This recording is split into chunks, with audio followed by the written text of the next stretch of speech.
आयुष एक software engineer था और रात भर तक अपना काम करता था और एक रात उसका पुराना लैंडलाइन बजता है। समय था रात के करीब 2 बजे। वह उठकर कॉल उठाता है और आगे से कोई भी जवाब नहीं था। सिर्फ सांसें लेने की डरावनी आवाजें आ रही थी, जिन्हें सुनकर आयुष एक बार तो सहम जाता है और धीरे धीरे उसके रूम का टेम्परेचर भी गिरने लगता है। फिर दूसरी रात वही वक्त उसका लैंडलाइन फिर से बजता है। आयुष फिर से कॉल उठाता है। आगे से वैसे ही सांसें लेने की आवाजें और एक लाइन सुनती है। वो लाइन थी, पापा मुझे बचा लो। ऐसी आवाज सुनकर आयुष डर भी जाता है और वह सोचने लगता है, मेरी तो शादी भी नहीं हुई है और ये मुझे पापा क्यों कह रही है। शायद कोई मेरे साथ प्रैंक कर रहा है। ऐसा बोलकर वह कॉल कट कर देता है। हर रात जब 2 का टाइम होता फिर से उसका लैंडलाइन बजने लगता और आगे से एक ही आवाज सुनती, पापा मुझे बचा लो,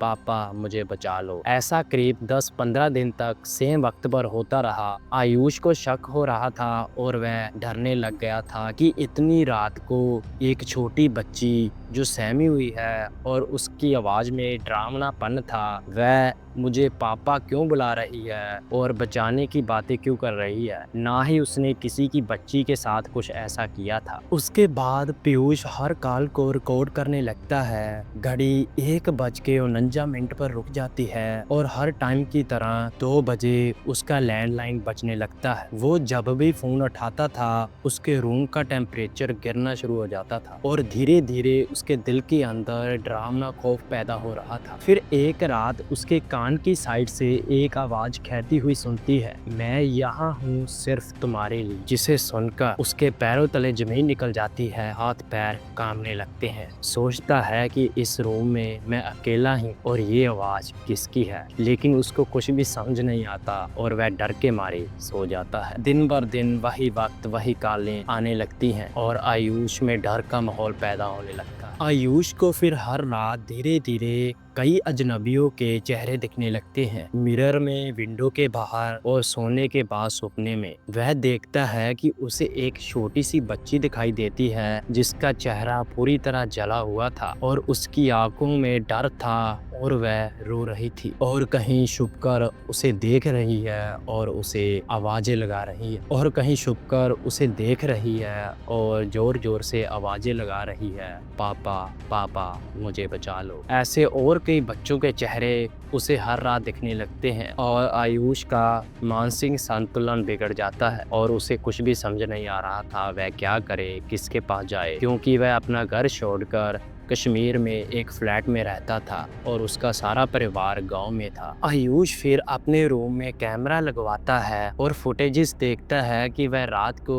अकेला किसी के साथ बात और वो भी किसी और की आवाज में। फिर वह अपने दोस्त को कॉल लगाता है और अगले दिन उसके पास चला जाता है और सारी बात उसको बता देता है। वह दोस्त की मदद से उस लैंडलाइन नंबर को ट्रेस करते हैं और उन्हें पता चलता है कि ये नंबर 1993 में डिस्कनेक्ट हो चुका था और ये लैंडलाइन नंबर पास ही के अनाथ आश्रम का था जहां पर गुमशुदा बच्चों की देखभाल होती थी। फिर वह दोनों उस अनाथ आश्रम में जाते हैं और वह उसकी सारी डिटेल्स निकालते हैं। उन्हें पता चलता है कि करीब 10 साल पहले इस अनाथ आश्रम में आग लग गई थी और देखभाल करने वाले व्यक्ति भी कमरे में बंद जल गए थे और एक बच्ची गायब थी जिसका नाम था अनन्या। फिर वह दोनों उस अनाथ आश्रम की रॉ फुटेजेस निकालते हैं जिसमें वह देखते हैं कि कई सारे बच्चे चलाते हुए उस आग में जल रहे हैं और वहाँ के टीचर्स भी, कमरे के अंदर लोग हैं और आसपास आग लगी हुई है। सभी जल के राख हो चुके थे। फिर उन दोनों को अनन्या की उस अनाथ आश्रम से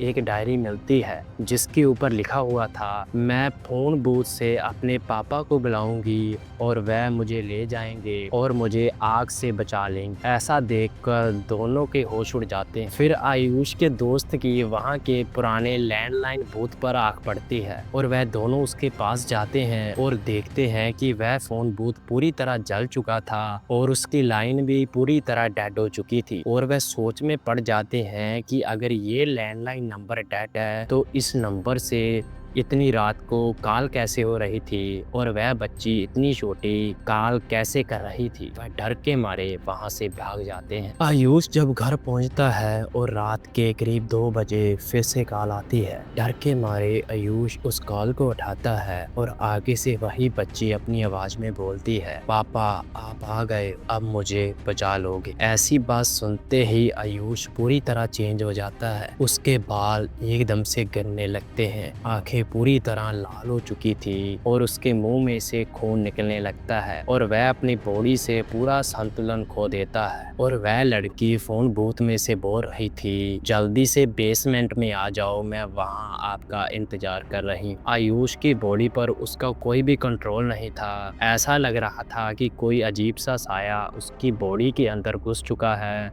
और वह अपनी मर्जी से उसको चला रहा। फिर उसी रात आयुष फिर से उस अनाथ आश्रम में जाता है और बेसमेंट की ओर जाने लगता है। वह जब बेसमेंट के अंदर जाता है तो एकदम से अंधेरा हो जाता है। आयुष थोड़ी सी होश में था और उसी अनाथ आश्रम का फोन बूथ बजता है। वह जल्दी से भागकर उस फोन बूथ को उठाने की कोशिश करता है और आगे से आवाज आती है, फाइनली पापा आप आ गए हो, अब मैं आपको कहीं नहीं जाने दूंगी। फोन कट करते ही वह बच्ची आयुष को घसीटकर बेसमेंट में ले जाती है और उसके साथ ना जाने क्या कर देती है कि वह गायब हो जाता है। उसका दोस्त कई दिन उसके घर में आता है लेकिन उसको आगे से आयुष नहीं मिल रहा था। जल्दी से वह पुलिस कंप्लेंट करता है। पुलिस आती है और वह आयुष के कमरे की सीसीटीवी फुटेजेस चेक करते हैं। सीसीटीवी फुटेजेस में कुछ ऐसा दिखता है कि जिसे देखकर पुलिस भी हैरान हो जाती है कि आयुष काम करने के बाद हर रोज रात के करीब 2 बजे अपने फोन बूथ पर कॉल करता है, वो भी एक बच्ची के साथ। जैसे जैसे वह बात करता है उसकी आंखें लाल हो जाती थी और उसके मुंह में से खून आने लगता था और वह जब धीरे से शीशे में देखता था और आगे से एक डरावनी बच्ची का साया दिख रहा था, जिसे देखकर उसके दोस्त और पुलिस वाले भी पूरी तरह डर चुके थे। जब आयुष का दोस्त पुलिस को